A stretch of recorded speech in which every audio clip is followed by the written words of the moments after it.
You're listening to the Board Game Snobs podcast, a ridiculous podcast with ridiculous hosts that discuss ridiculous things. And any mention of board games is purely coincidental. And so, without further ado, and with a heavy dollop of shame and embarrassment on my part, I give you the Board Game Snobs.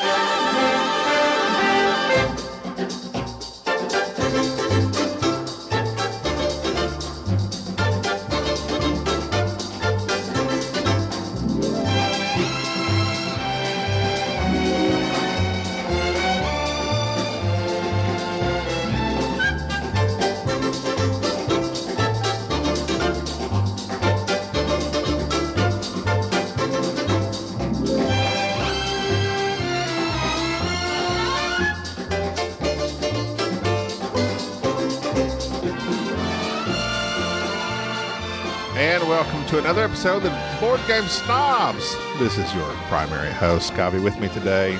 As usual, my primary guest host, Dan Hughes. Oh yeah, Dan Hughes making a triumph. My volume's gone all funny. Making a triumphant return to the Board Game Snobs podcast. The voice that everybody was clamouring for. The voice that everybody wants. The voice that, let's face it, everyone wants to replace both Gaby and Jerry. It's Dan Hughes. A Dan Hughes solo pod? Is that what everybody wants? Yeah, that's what the audience is asking for. Why don't you try that out? I did once. No one downloaded it. So, there's your answers, sir. It was my attempt at creative writing. I did a bit of hubris. prose. Hubris is what that is called. Yeah, that's my actual. Everyone thinks Daniel it's Hughes. Instead of Hughes, it's hubris. Daniel Hubris. Daniel Clorecrest Hubris. Although now it's Daniel Mixtape Hubris, right? No, Daniel, I made a mixtape Hubris. I made you a mixtape. I made you a mixtape. Okay. Yes. There is already a couple of games called Mixtape on the internet, on the Board Game Geeks, so we have had to differentiate ourselves somewhat. All right, well, we can get into that later. Yeah, because that's the only reason I've come on, to publicise my stuff. I know exactly why. I'm like, hey, you want a podcast? Tin and pot you're like, podcast. And you're like, I've just come in from a 12-hour shift, but sure, let me podcast. What else do you do with your life, Dan? Very little. I design board games, it appears. Your family doesn't want to see you when you come home? Like, why? My family actively hides from me when I come home. So, is it not dinner time? You didn't want to eat dinner? Okay, so quick question. It's 9 p.m. It's a Saturday. All right, do you work 6 days a week or what? I work, well, my team works 7 days a week. And I work 12-hour shifts, 8 a.m. till 8 p.m. But what do you work? Whatever shifts. So each week typically work 5 days a week, 40 hours? No, 3 days a week. 3 days a week, 12 hours. Oh, okay. So 36 hours. Sort of, yeah. Although it's less. If you really want to get into my timesheet, I can start getting them out. I do. I want to see it. Clock in, clock out. I think officially I get half an hour break, so it's actually 34 and a half hours. But then every fourth week I have to do another day. So in actual fact, this week I'm doing 4 shifts this week. Well, that's not too shabby. I recommend working either 3 days a week or 4 days a week to everybody. I'd much rather spend 12 hours at work than 5 days at work. Me as well. Yeah. Although as a truck driver, there are no rules in America, so it's like they just run us 70 hours a week if they can. But it's been raining where I'm at for at least a month now, so things have been very slow. Are your trucks not waterproof? Do they melt in the rain? They are waterproof. Surely you're allowed to go out in the rain in a truck.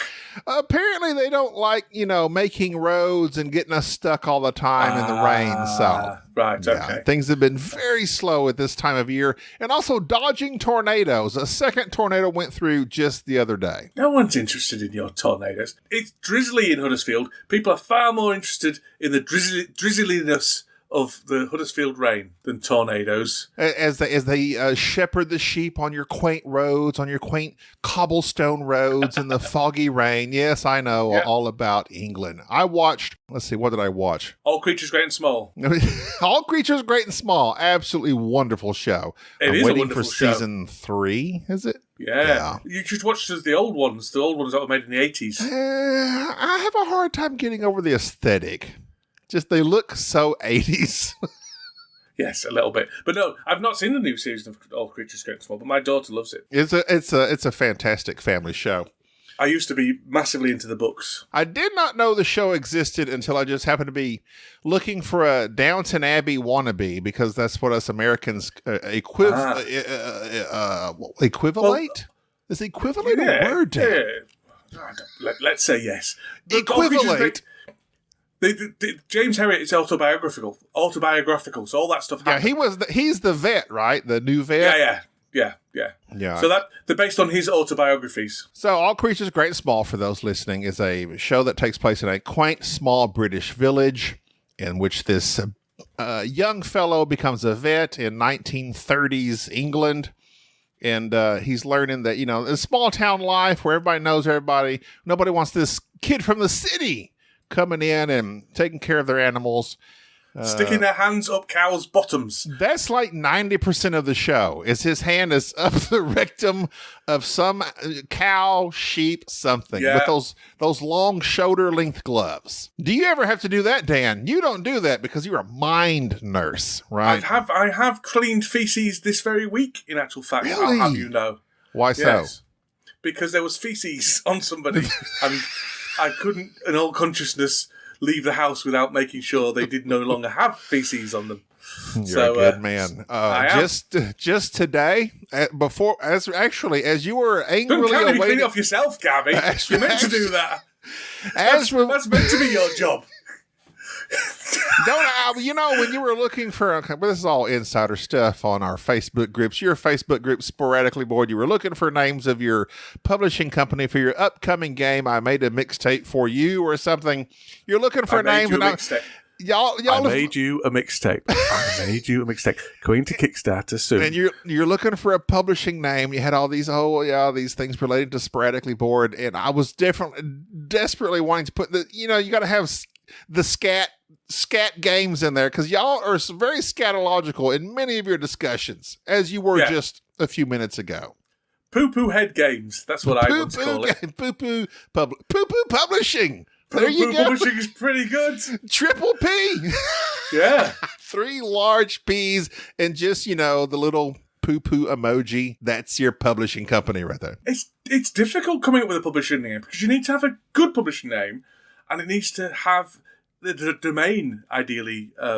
Not that who knows, I don't think we'll be doing loads of games, but you want the domain available, and it's difficult, and it can't be too scatological.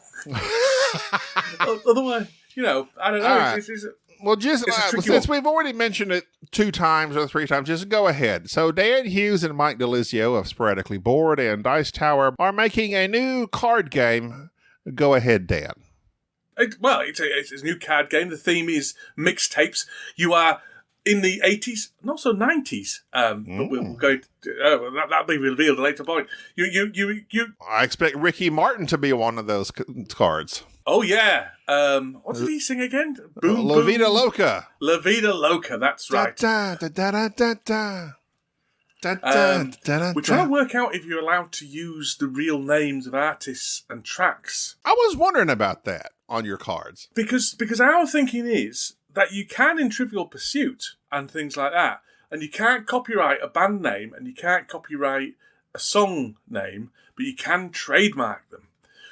I wonder if you could use the names, but now the album art might be a different thing. Oh, no, you wouldn't have to use the album art. Yeah. That'd be probably copyrighted. So basically, you are a teenager, you have a crush, you want to make a mixtape. So this obviously dates people to the kind of 70s. I had many unrequited crushes in my day. Exactly, exactly. But the trick is that you want to make this mixtape for your crush to drop heavy hints that you're romantically interested in them. However, you also want to balance that with the need to have plausible deniability. So if you get a bad reaction from that mixtape, that you want to have the ability to say, no, I just made it you as a friend, blah, blah, blah. So you're balancing a mixture of romantic and what we call platonic songs on your mixtape. So the game's a push your luck set collection game where you're going to be getting cards with tracks on them, placing them into your mixtape, and basically it's a 20-minute filler. And actually, we're quite proud of it. And do you know what? I found it fascinating that, do you know how to make a board game, Gaby? This is a trade secret. I do not. You make a really bad one and then just keep working at it till it gets better. Oh. I think that's what happened with Core Request. That's what happened with this one. We made a game that was pretty dire and then just kept redoing it till it was better. Keep working the edges. Keep softening those edges. Exactly. Keep massaging it with your... A massage. The massage oil of careful thought. Until at last, it ends happily ever after. A beautiful... Well, I wasn't going to go that road, to be honest. I just said happily ever You're never after. going to go to the Dice Town Network with that kind of attitude, Gaby. So, okay, I'm really hoping in this game I made a mixtape for you. What's the name of it? I made you a mixtape. I made you Idiot. a mixtape. You. Yeah.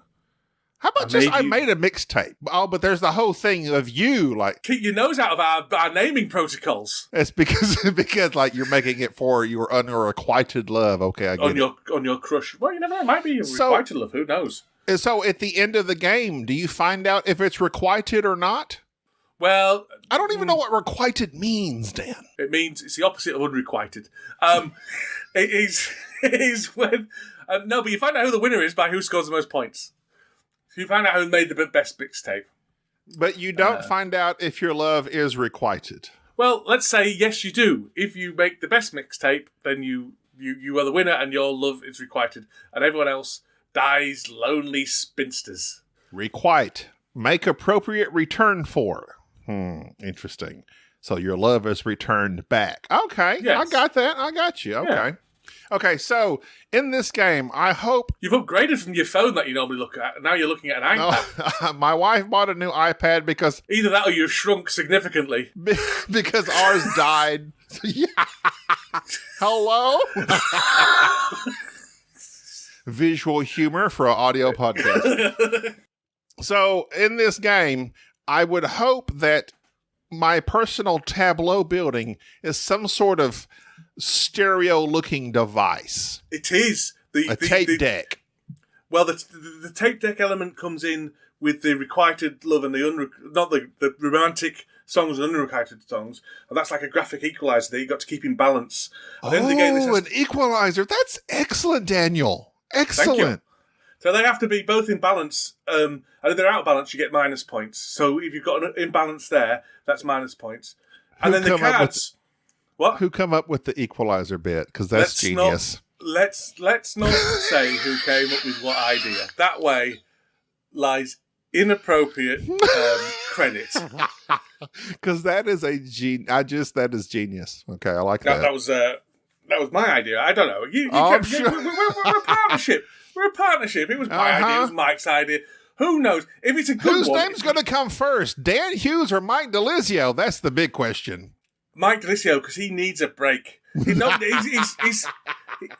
He's unheard of. He's unheard of within the board gaming. I'm nestling this little fledgling under my wing, and encouraging him to fly and soar like an eagle, like what I'm doing. So, is it available to? I know you're play testing like on Tabletop Simulator or what? Yeah, it is actually on Tabletop Simulator now, but without any rules, and it's an old version. So we will be releasing it for... We're working on the rulebook at the moment, making it a relatively lean rulebook. So as soon as that's done, it will be available for people to playtest. And also, there's obviously a solo mode because Mike has a rep to thing. So yeah, but the other thing we're happy with is, and this was a suggestion by Mr. Ian O'Toole. Name dropper. When you lay your cards in a tableau, the tracks kind of, at the moment, this may change, tracks kind of line up like the cover, like when you're writing your mixtape songs. So it looks like the insert of a mixtape, and I think that's cool. I got you. Sounds very clever, and I look forward to someday not purchasing it because... out of vindictiveness and the fact that I can't think of anything. This is the packaging. That's the plan for the packaging. It comes in a cassette tape box. Good. Yeah. Very good. Right. That's it. I wasn't here to do the sell. I was only here to help out a struggling minor podcast. That's what I joined for. Whatever. I listened to your Mark episode. It was good. Mark. Yeah. Oh, Green Tank. Yes. Green Tank. Yeah. Yeah. What colour tank are you on their podcast? If they don't, since they hit the big time, Kellen doesn't. Maybe that's why he doesn't have me on. Kellen doesn't have small podcasts on anymore. No. I'm the pigeon blood. The only person he talks to is So Very Wrong Games and all these big pods. Shut up and sit down. Yeah, they don't. They don't. They think they're so so fancy. Fancy dancy. They are. They refuse to acknowledge it. But I said, they're the next. It's Shut Up and Sit Down. Dice Tower, Secret Cabal, and it's them. They have a large fan base. No, I think you'll find it's sporadically bored. Then Shut Up and Sit Down. Oh no! Yeah. Let's see those stats. Dan. Blue Peg, Pink Peg, and I think they bypassed them. Who won the Golden Geek? It was the Barrage. Yeah, it was the Barrage, but they bypassed everyone. I'm telling you, they've got many a listener. Yeah, they do have listeners. It may be due to the fact they have a well thought out, well worded. I think they write up like what they're going to talk about and discuss things very succinctly. I disagree. I think because they had me as a guest on once. I think that's why they're successful. That's what did it. That's what shot them to the top. Speaking of shots, Dan, did you know? Oh my goodness! I forgot we had to do special facts. Incoming segue. The CIA had a secret heart attack gun. No, I didn't know that, but it doesn't surprise me. They had the whole trying to get psionic powers thing, didn't they? The men who stare at goats and stuff. How does a secret heart attack gun work? Does it kind of show you the prices of various Kickstarters and you just go, oh, keel over? $200 for a bunch of plastic? Oh, God. No way. Does it come with minis? That's it. Does it have a play mat? Is VAT included? Right, I think I'm probably... Are there boards inlaid? Spot UV printing. Metal coins. Right, go. How did the heart attack gun work? It shoots a small poison dart. Poisoned? That's a poison gun. To cause a heart attack, it can penetrate clothing and leave nothing but a tiny red dot on the skin. The individual targeted for assassination. Now, this isn't you're not shooting them with a heart attack gun to make them sick. You're shooting them to assassinate them. That's what the Russians did with those chemicals. I think that was an umbrella gun that shot a radioactive substance into that man's bloodstream, and he ended up dying. That was in the UK. That was a while ago now. A little bit of a while ago. It was a Russian defector, and the Russians poisoned him with radioactive material into his blood, shot from an umbrella, and he died because they couldn't get the radioactivity out of his bloodstream. So he died within, I think it was 3 or 4 days. And then there was another one where the Russians sent a poison to assassinate a Russian defector, and it also affected an innocent bystander. That was a big thing. That was only a couple of years ago. Good grief. Wow. Very anti-Russian, Dan. Well, I actually don't mind at the moment coming out and saying I do not agree with the Russian government. I think that's even within board gaming, that's a relatively safe stance to take. I've been playing the Red Cathedral like nobody's business. Have you? That's very problematic. Okay. Hold on. It said the individual targeted may feel as if bitten by a mosquito if they feel anything at all. The poisonous dart completely disintegrated upon entering the target. It quickly the poison denatures quickly. I don't know what denatures means. It means kind of becomes undetectable. It no longer is the sum of its parts, so it turns into water and hydrogen and whatever.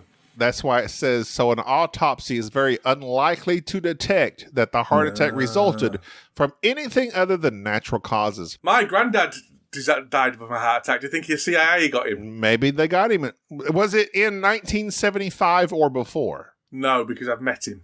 Okay. So this was from a CIA U.S. Senate testimony in 1979 on rogue activities of the CIA. And it said it's only one of many James Bond-like. So MI5, so the British, you're guilty as well. I don't know the difference. What's the difference between... I know the difference between them. I don't know which one's which. MI5... What? Right. Quiz. None of this facts. Hot Quiz. shot, go ahead. What's the difference between MI5 and MI6? One came before the other. I would say 5 came before 6. I don't know. MI5 is domestic spying. Ooh, and MI6 is overseas foreign spying. Are you a spy, Dan? I'm not allowed to answer that question. Well, poisonous dart coming your way. Indeed. Or maybe your dart will be the halitosis dart. I think I got that a long time ago. Let's face it, no one would be massively surprised if I keel over of a heart attack. I think it's pretty... the hemorrhoid ray has affected Daniel Hughes. It won't kill you. It just really affects your social life. Well, I feel personally attacked. I don't come on here for my hemorrhoids to be insulted. The jock itch gun has really come after Dan. I've cracked myself up on this one, I gotta say. Yeah. Good job. One of us finds it funny. Do you know what jock itch is? Is that an English phrase as well? No, it's not really, no. Oh, really? No. That's basically, what is jock itch? It's called crumpet crust over here. Is it really? No. Yes, Gar. No, it's not. No. It's just called a general groin fungal infection, I think. I don't know. I don't think we have a... I've been shot with a crumpet crust cannon.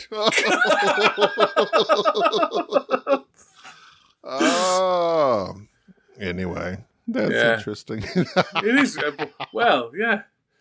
Depending on your definitions. I played board games. Do you want to talk about board games? Have you played any board games? I've played... Okay, yes, go ahead. I have several that I've played on app I want to discuss, but you go ahead. Oh, that doesn't even count. I count them. I played Uninvited Guests. Have you heard of Uninvited Guests? I have not. It's Cluedo. Which is Clue in America. Oh, yeah, sorry, I apologise. It's Clue, but no board, and you just get multiple cards, and you get little bits of information, and you can trade these little bits of information with other people, trade the cards with other people, and then it's a kind of, you've got the Clue house in front of you, although it's not exactly the same, and then you can cross bits of information, and it's really good. It's a deduction game. It's really good. I don't like deduction games, but I quite like this one. So logic deduction or social deduction? Logic deduction. What's the name of it? Uninvited Guests. Uninvited guests? No. Unwanted guests. I can't remember. Fantastic. No one really listens to podcasts to get game recommendations anyway. No, I'm going to look it up. Only the most popular ones do. Awkward Guests. I bet Barrage would have known the name of this game before they started speaking about it. Do you know what? Barrage would have known the game. They'd have had it in the show notes, and if you deviated from their show notes, you'd have got an extremely stare. Edit it out. Yeah, edit it out. Me and Richard have both been on that podcast, and me and Richard both, the majority of our contributions were edited left on the cutting room floor because Richard made it, and we haven't. Richard's been on. The guy in our chip shop, he's been on. Who? The guy who's down our chip shop who thinks he's Elvis. He's been on. Anyway, don't worry. It was an attempt at humour which didn't work. It failed all miserably. I'm saying is, it wasn't as good as the Hemorrhoid Harpoon I quoted earlier today. It certainly wasn't. I feel chastened. So, unwanted guests. No, it's not unwanted guests, you idiot. It's awkward guests. 2016 Kickstarter. There's at least a third different name you've been making for this game. I gave the right name before. You said uninvited earlier. What we're going to do now, I've just found the Tom Vassell review, so if you don't mind, Gaby, I'm just going to play that into the microphone, and that'll let your...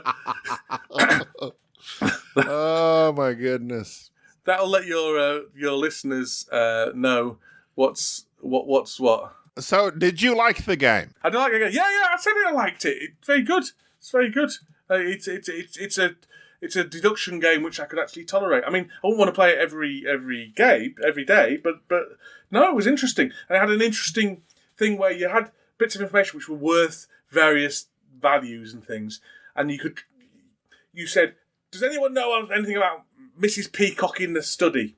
And then people can pass you their cards about Mrs. Peacock in the study. But in order to see their cards, you have to give them a piece of information that's of equivalent value. And that was really interesting as well. It was good. It was interesting. That's what I played. I played Smartphone Inc., but you don't seem to be interested in board games on this podcast. I am. I like Smartphone Inc. a lot. It is. It's really good. It's really good. Did you play... How many players did you play? 4, which is less than optimal, but still good. I think we used a normal size board. We were playing 2 and 3 players on the normal size board. Then I bought the expansion that has the 2 and 3 player, and then you can play solo, which was much more tight, apt for that amount of players. It's a smaller board, and I liked it a lot. Jerry was like, I don't know, there was issue. He said actually, this is another one of those games we played and we forget we played and we therefore never discuss on a podcast. But I find it interesting. Anytime I win a board game, Jerry always has issues with it. And that seems to be the way it goes. But it's the Smartphone 2.0, expansion. And it's a smaller board for through 2 or 3 players, or it's got a solo mode. You can go against Steve. I've got more friends than that, so I played the bigger one. Yeah, we don't have many. I don't have many board game friends, Dan. I know, and I've tried to find you some, but none of them are interested. Apparently, there's loads of board game groups around you, but they don't advertise publicly in case you turn up. Nobody wants me. There's all secret, closed Facebook groups. I have played many a time here recently Istanbul on the app. There's an iPhone long time app. Since I played that. It's fine on the app. Here's the thing, and actually, again, Mark, the Green Tank, on one of their shows, he was saying, now if there's a digital implementation such as on BGA, they were specifically talking about BGA, that's where he wants to play it. And that's kind of become my thing. Like if there's an app or if it's on BGA where I can access this game and it's automatically set up, the rules are built into it so I can't make an illegal move, it's hard for me to not just want to go on there and play. Have you thought about taking up computer games as a hobby instead of board games? But here's the other thing. Speaking of which, the twist in the tail, the copyright shuts it down, switcheroo. The copyright shuts it down, mid-review switcheroo. Yeah. I have sat in my couch many a time as I'm watching TV and sat in your couch. Okay, yeah. On my couch, in my couch. In and on your couch, around your couch, sat around your couch, yep. Over my couch. Sprawled over your couch. Okay. Sprawled upon my couch. And I'm thinking I could go into my room. You could do. Fire up the old laptop. Yeah. And play a digital board game. Or just play something on my Xbox that I'd really enjoy. Yes, exactly. So that's the thing. So when it comes between digital board gaming or play on my Xbox, I tend to choose my Xbox.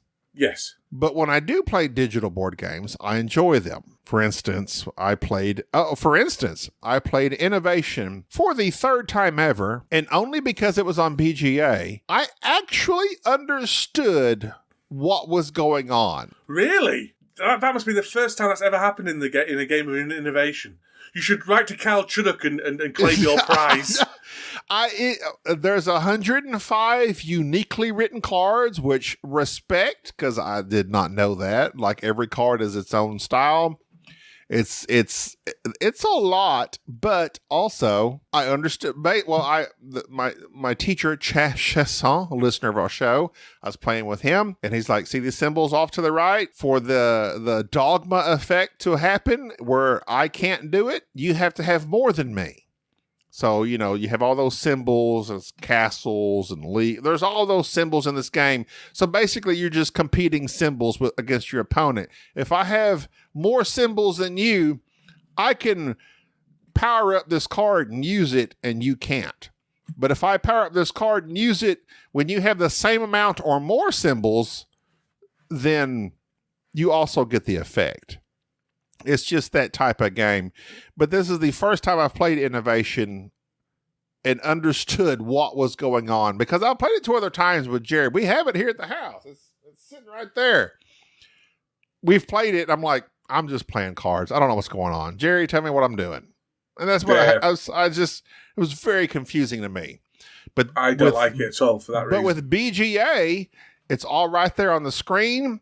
I don't have to sit here and count up all these symbols on my side of the table and then count up the symbols on Jerry's side of the table. It's just bam, it's right there on the screen. And why anyone would ever play this more than 2-player is beyond me.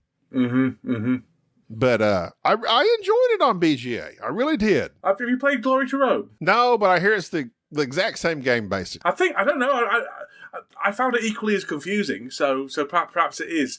But I think all Caltrodux games I've found incredibly confusing. I think he's just got it's too chaotic for my simple brain. Well, I'm telling you, if you are you on BGA? I don't want to play with your stinky listener on BGA. No, me. I'll play it with you. No, I'm not playing with you. That's even worse. Are you on Board Game Arena? Do you have a name?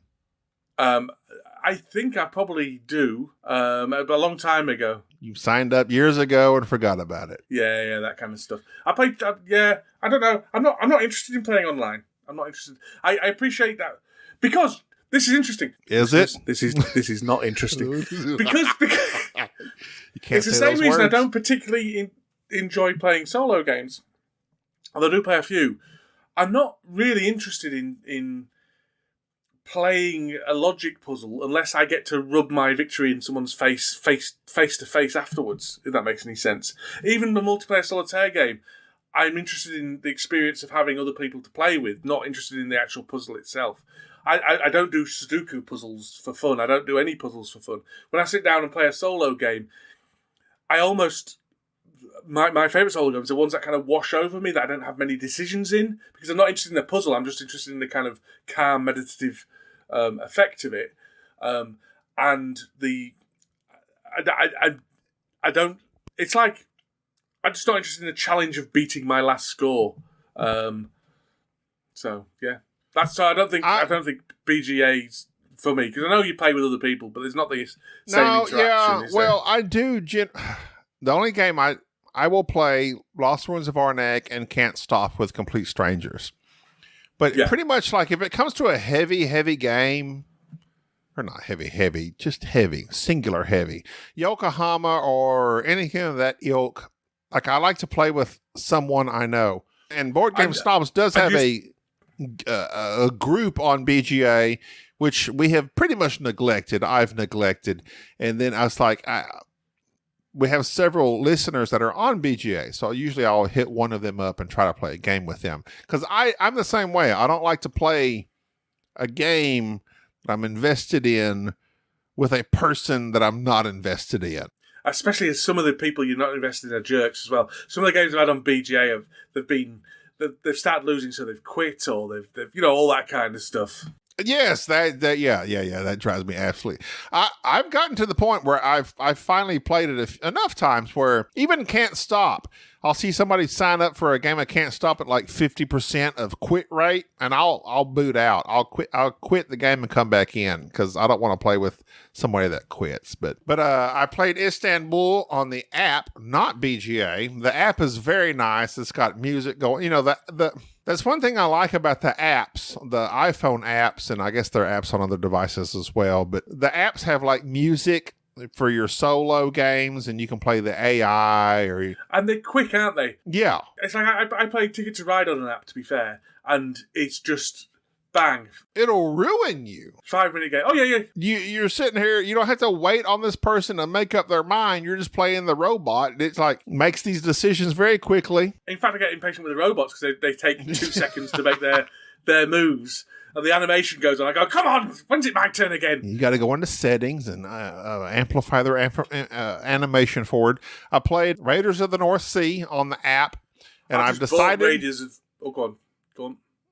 Well, I don't want to. What do they call it? Yuck your yum? Well, I was yucking your yum first, so you can yum my yuck if you wish. Well, I've played Raiders to the point I'm done. It's in my top 5 all-time amount of games played. It's like Viticulture. Well, Can't Stop's number one because you can play a Can't Stop game in 5 minutes.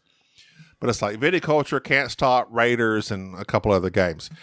I have played Raiders to the point where I realize, I know it's just a racing game, basically. Collect your provisions, collect your gold, buy your people, go out and fight. One dies, collect your provisions, collect your gold, go out and fight. It's gotten repetitive to me at this point. But that's after 40-something games of it. Which is fine, isn't it? I mean, it'd be a very good game indeed that can withhold. Yes. When it first come out, talking kind of Cora Quest levels. I still... Dan Cora Quest Hughes, everyone. Or maybe I made you a mixtape. Well, either one of those two games. That kind of level of replayability.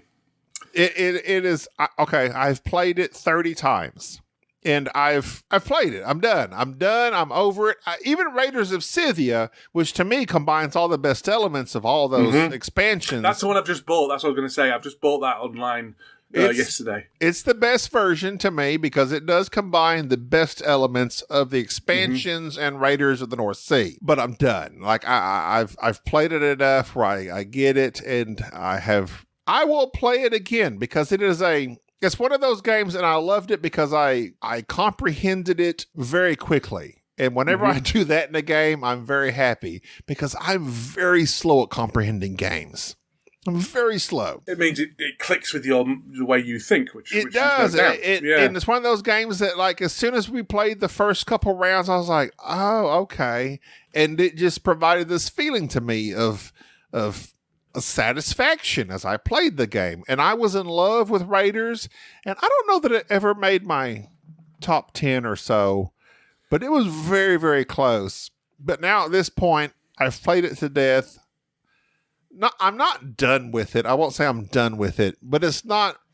I actually sold all of my Raiders of the North Sea stuff. Wow. I had the mat, I had the Hall of Heroes, I had the Jarls one. I forget which one that is. I had all the stuff. I had all the stuff for it. The Beanie Babies one. And I sold it all. The Pogs. Did you have the Funko Pops? I had Raiders of the North Sea, the Pog Funko edition. Yeah. I sold it. I still have Raiders of Scythia, which is the same exact thing.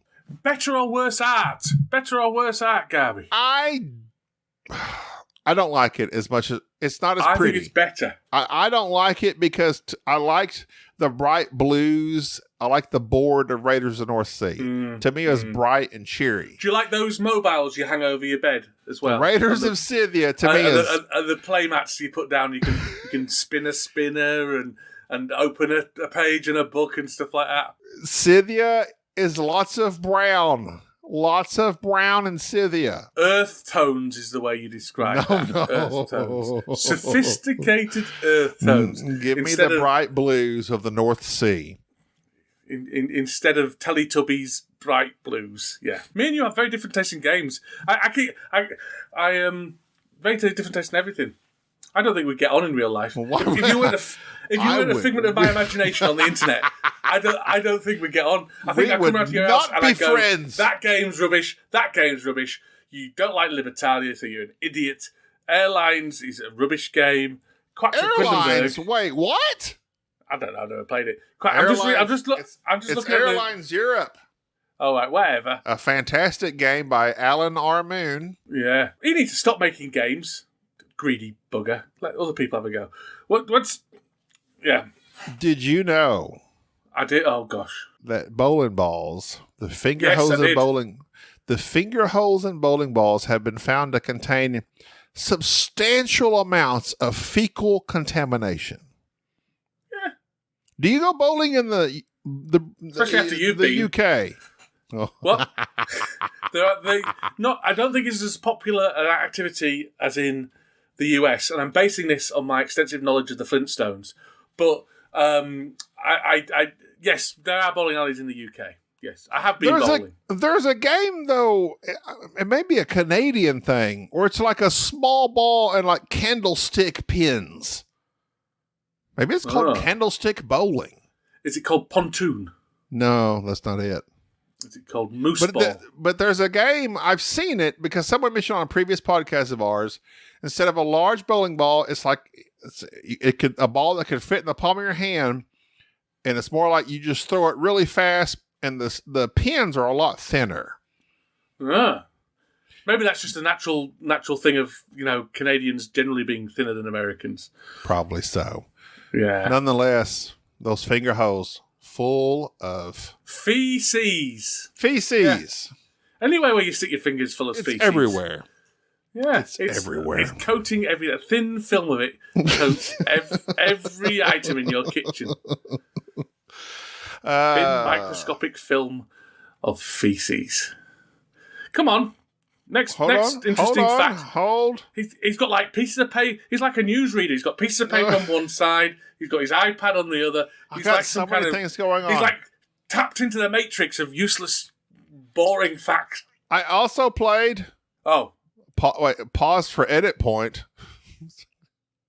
I also I'm going to edit you out, Dad. I'm going to edit you out, Dad.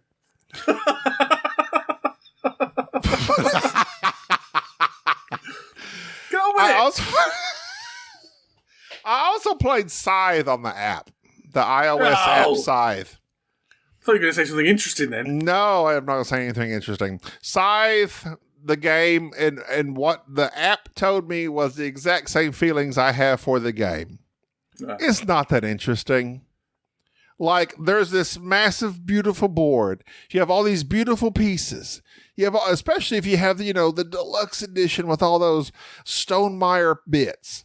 And then the game's over before it really even begins. Do you like Scythe? I know Scythe is your co-creative partner, Mike DeLizio. It's all about the solo mode. And solo mode, name of his defunct video podcast. I've played it solo. I've played it with 6 players. I've played it with 5. I've played it on the app. It's no good unless you play it with 4. Well, I've played it with 4 players. Oh, 3, I meant 3. I've played it with every amount. I've played it with every amount. Have you played it with 10? No, I don't think it goes up that high. No, you can play in teams though. Play with 12 with everyone on a team, just huddled around the board, all squished up. And I tell you what is good. Shut up, I'm talking now. Tell you what is good. Ticket to Ride in teams is good. There's a Ticket to Ride expansion which is teams, and that's great. Oh, it's the most fun. It's the most fun. I think it might be India. Which one is it? It could be India, or I think it's some kind of Asian. Here we go. That's where we go. Just talk about a game you don't know which one you're even talking about. Shut your face. Go on then. Let's talk about Scythe some more, because that's a topic that hasn't been covered before. Well, you said be quiet, let you talk. Now you're saying let me talk. I've finished speaking now. You're allowed to speak. Scythe, I agree with you. I think Scythe is blandness personified. It is the most. It gets you with the little mix. It gets you with the little the coal and the food and the gold, and it gets you with all the little Stonemaier bits. But the game is really not that exciting. Like half the time, I've made a log. I've made another person. The game's over. It's like, to me, the potential is there, but they just missed the mark somehow. It's just not that interesting of a game. Well, I would argue, and many people would disagree with me, that that's the very definition of Stonemaier games. I think he does a very good job of hype. At this point, after Tapestry, Pendulum, it's all about hype and production over quality and mechanisms of gaming. Yeah, I think he doesn't make bad games though, and I think that's where I would give him a bit of a pass. I don't think it's a deliberate kind of. I think he's better at hype than he is at games. If that makes any sense, he's a better marketer. Oh yeah, 100%. Than he is at games. I don't think he's a bad game maker. I think he's Red Rising. Red Rising. I've not played it. I played Tapestry, which was okay. When I say okay, you know what made it okay? The production. The gameplay was super basic. But it wasn't his game though. Well, he didn't design it. But even as a publishing company, Stonemaier Games put out decent games with great production values. And even better marketing. His last game, Red Rising, everybody was talking about it, and literally every review I saw of it said, I've forgotten the game it emulates and has ripped off most of its stuff from. Hero Quest, not Hero Quest. There's some game that everyone said, oh, we like this game, but this game is better. And whatever the mechanics that he used in his game of Red Rising, everyone almost to a T said, yeah, this game is fine, but the game it took these mechanics from is better. And I didn't do any research, so I can't tell you the name of the game. You're allowed to do it, but I'm not. Is that right? It's Team Asia. That's the Ticket to Ride. We're going back to Team Asia. All right. It's really good. I recommend anyone who likes Ticket to Ride play, because you're playing on the same, so you score the same points, but you're playing separate games. It's really interesting.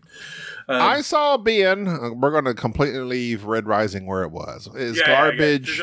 Jerry played it.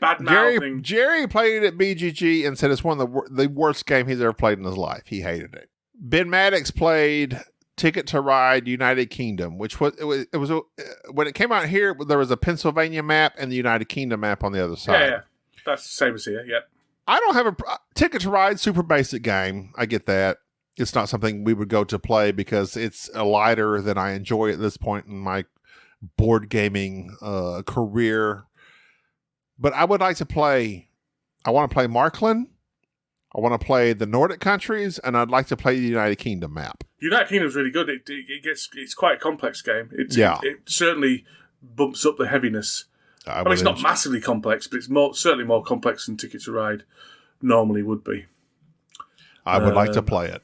It's good. It's good. It takes a bit more learning. That's why I got rid of it ultimately. And the other thing is it doesn't have Huddersfield on it, which is a travesty. But other than that... Do you have a game group that you play with, or is it just whoever you can corral? I've now kind of developed a game group I play with, yes. That come round to my house every second Friday. Second Friday of what? The month? Of the every 2 Friday. One Friday goes... No, you idiot. Every other Friday. What? Yeah, whatever. The same thing every fortnight. No. I was trying to avoid saying every fortnight because I know you don't even speak English properly. Fortnite's a video game. What are you talking about? Right, that's it. I've had enough of this. I'm going to press stop and I'm going to press delete on this recording because the blatant anti-English prejudice has yet again risen its head. And just because we say... George Washington! Washington! Yeah? Had wooden teeth. Is that the man with wooden teeth? I think that was a false rumor. Ah. He had all his teeth. What about King George? Did he have all his teeth? Yes. I don't think so. I don't know. He was mad. Depends which King George. Mad King really? George. It was Mad King George. He was the one around during the Revolution, right? Yeah, I think so. He had syphilis, I think, which is why he was mad. Yeah. But I don't know much about English history, so I don't know why we got onto this topic. How do I not know much about... Ask me a question about American history. Go. Okay. Who built the Empire State Building? That's not American. That's what architectural history. All right. What famous city was New York named after? I want to go with New York, Dan. Amsterdam. It was New Amsterdam originally, surely, wasn't it? I don't know. You know what? You see? I'm with you. All right. You know what? I don't know my own history either. Well, Dan, thank you for coming on as primary guest host. You're always reliable. The always reliable Dan Hughes. Always reliable. Dependable. That's what I am. Thanks for coming on, Dan. I truly appreciate. You know, sometimes we joke around, but I truly appreciate it. I take that sincere thanks and I return it to you. I thank you very much for having me on. It's been an honour, a pleasure. I respect both you and Jerry as broadcasters. It's unfortunate and I think you do a marvellous job. Ben Maddox didn't answer his phone first, and I had to give you secondarily. And then Richard Simpson didn't answer his phone. I'm like, okay, well, I guess I'll try old Dan. And then Dan's like, oh, sure. I have nothing else to do. He wanted to come on with me. And he said no. Said, do you fancy coming on Snobs? And he said, no, I don't. Your primary guest host. I came to you first and foremost, and as usual, you're like, I have nothing else to do with my life. Yes, sir. I'm here to promote. I made a mixtape for you. Thank you. Let's end this debacle. Bye-bye. Thank you for tolerating this episode of the Board Game Snobs. Stay classy.